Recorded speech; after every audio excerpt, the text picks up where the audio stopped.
Nós estamos estudando o Despertar dos Mágicos. Queria falar um pouco sobre o prefácio, né? Então, estou gravando alguns pontos que já começam no livro a chamar a atenção. Só para você entender rapidamente, no prefácio ele fala muito um pouco sobre a vida dele, né? Sobre o relacionamento que ele tinha com o padrasto, que era um alfaiate, que foi uma pessoa significativa para ele. E também interessante ver a capacidade que ele tinha de perceber a magia, né, que o padrasto dele tinha, né? Então demorou toda uma vida para ele acabar enxergando, né, através da evolução pessoal dele, né? Então ele cita que o padrasto tinha uma alma profunda, um espírito verdadeiramente mensageiro. Então, ao longo das páginas aqui, alguns assuntos a gente vai debater um pouco mais, né? Vai ficar um pouco mais extenso. Peço sua paciência, né? Então, se você estiver tranquilo para assistir esse vídeo, né? Que é uma espécie de podcast, pois assim dá para mim parar um pouco, né? E ler alguns pedaços para vocês, né? Bom, ele fala, né? Que o pai dele morre em 1948, né? E diz que o pai dele era muito positivo e tinha uma visão diferente da dele. Ele já tinha uma visão mais pessimista do mundo, mas o pai sempre tinha uma visão otimista, né? E dizia que o mundo estava em constante transformação. Parece que ao longo do livro ele vai mostrar que este pai, na verdade, tinha essa magia na vida, né? Que é uma coisa que todos nós queremos, né? E ele cita uma frase do pai dele que é assim: mesmo as épocas de opressão são dignas de respeito, pois são a obra não dos homens, mas da humanidade e, portanto, da natureza criadora, que pode ser dura, mas nunca é absurda. Se a época que vivemos é dura, temos o dever de amá-la ainda mais, de penetrá-la com o nosso amor, até que tenhamos afastado as enormes montanhas que dissimulam a luz que há além delas. É interessante que, embora o livro seja antigo, né, nós podemos ver que essa frase cai muito bem no momento que a gente está vivendo agora, né?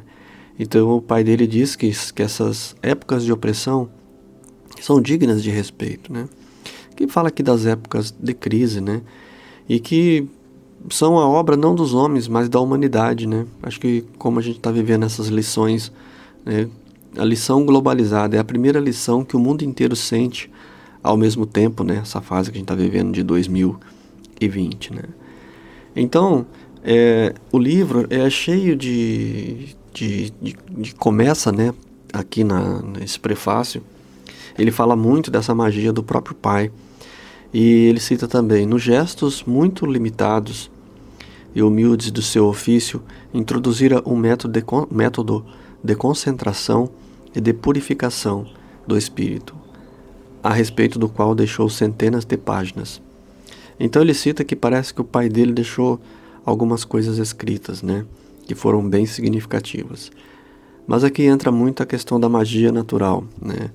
Eu tenho estudado alguns grandes magos, né, e o que a gente nota é que a maioria deles consegue, dentro do seu mundo, dentro da sua humildade, conseguir tirar nessas lições, tirar esses métodos que ele cita aqui, métodos de concentração, de purificação através talvez da resiliência, né, do trabalho, que às vezes não é nada estimulante, né, ir trabalhar e conseguir ficar 8 a 10 horas estimulado, né, mesmo cansado, manter a mente vigorosa, né. Então aqui ele cita um ponto que eu achei assim bem relevante, né, que nos gestos muito limitados e humildes do seu ofício, acho que ele cita uma coisa repetitiva, né, ali que não tem como correr além daquilo, né, como um operário mesmo. Ele introduziu um método de concentração e de purificação. E aí ele cita, né, que deixou várias páginas, né. Há muito, né, são 23 páginas, eu apenas grifei algumas para que a gente possa desfrutar juntos aqui. Então ele também, e engraçado que todo livro usado que a gente tem, que a gente compra, né? Tem grifos de outra pessoa, né? Como eu estou fazendo o meu aqui, né? E não sei se esse livro um dia vai ter a oportunidade de cair na mão de outras pessoas, vai ficar os meus aqui também. Mas eu vou ler para vocês o que a outra pessoa grifou aqui.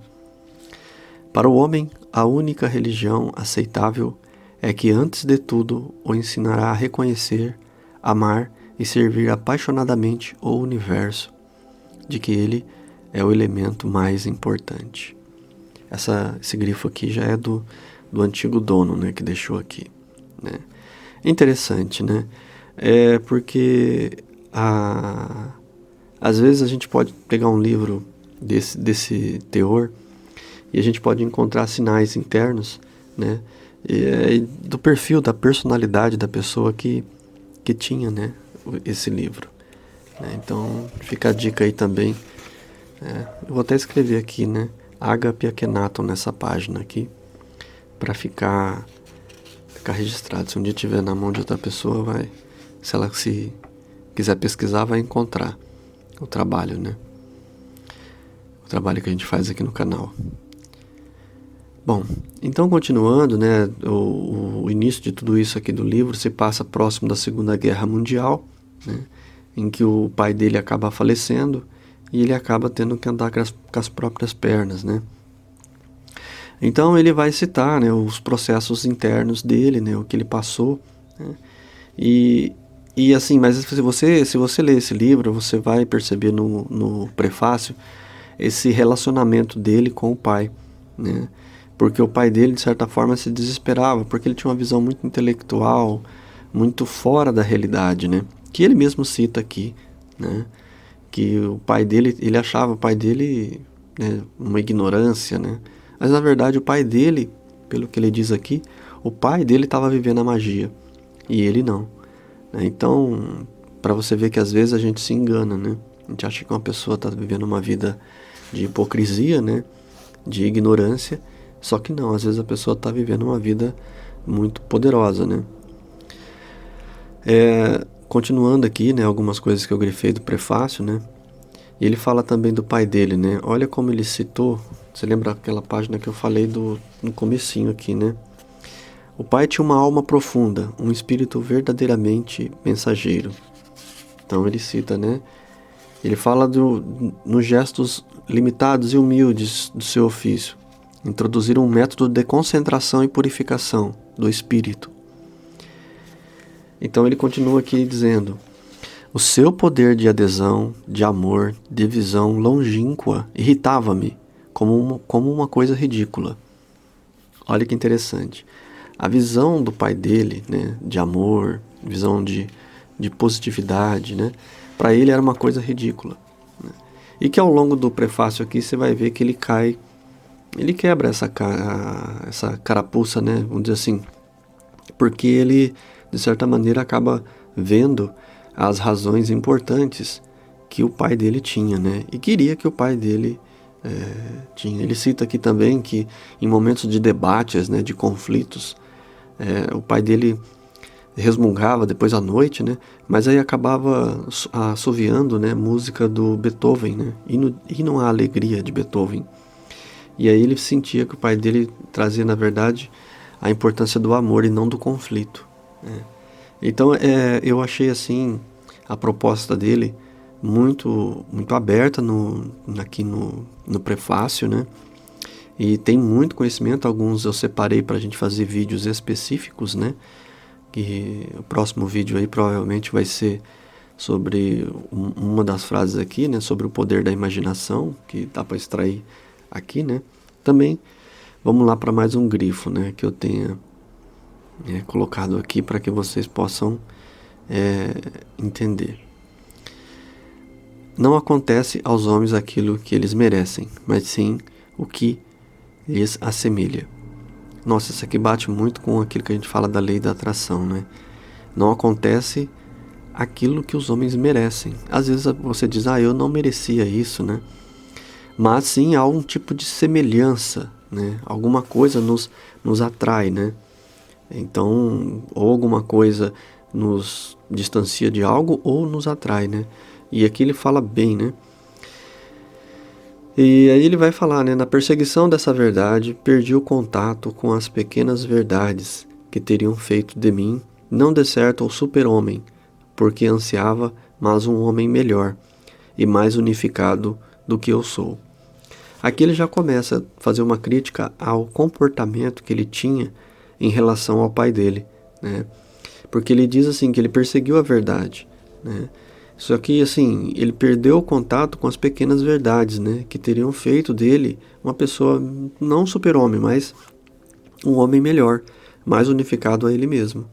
Então aqui, e também continua, né? Contudo, aprendi a respeito do comportamento profundo do espírito, dos diversos estados possíveis da consciência, da memória e da intuição, coisas preciosas que não teria aprendido de outra forma, e que me permitiriam mais tarde compreender o que há de grandioso, de essencialmente revolucionário na base do espírito moderno, da interrogação sobre a natureza, do conhecimento e da necessidade imperiosa, de uma espécie de transmutação da inteligência.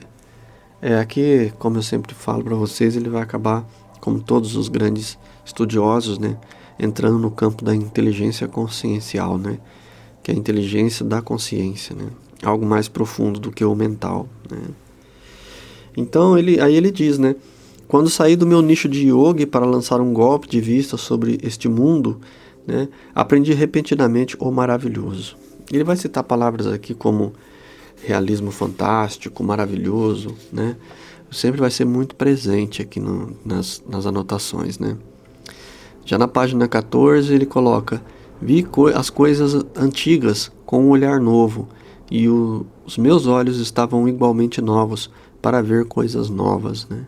Então quando a gente resolve transformar a vida da gente, mudar, como é interessante, né? Quando a gente passa a ver as coisas com um novo olhar, sobre uma nova ótica, né? E então ele passou por esse processo. Se a gente se identifica muito com isso, é porque alguma coisa em nós também, né? E um pedaço aqui que ele cita, né, de um primeiro mestre dele: é necessário apalpar, examinar os frutos, armadilhas, depois afastarmos com rapidez. Então ele cita de alguns conhecimentos, né, que às vezes chega pra gente e nos prende, e a gente tem que ser livre, né? Então, conforme a gente se alimenta daquilo, rapidamente a gente tem que partir para outra. Não pegar um conhecimento, porque tem gente que, assim, testemunha de Jeová, bate na porta e ele adere àquela filosofia e se torna testemunha de Jeová pela vida inteira. Ele traz aqui, pelo que eu digo, o despertar simboliza isso: você pegar um conhecimento, abrir seus olhos rapidamente e seguir o barco, né? Tocar o barco. Não se prender a isso.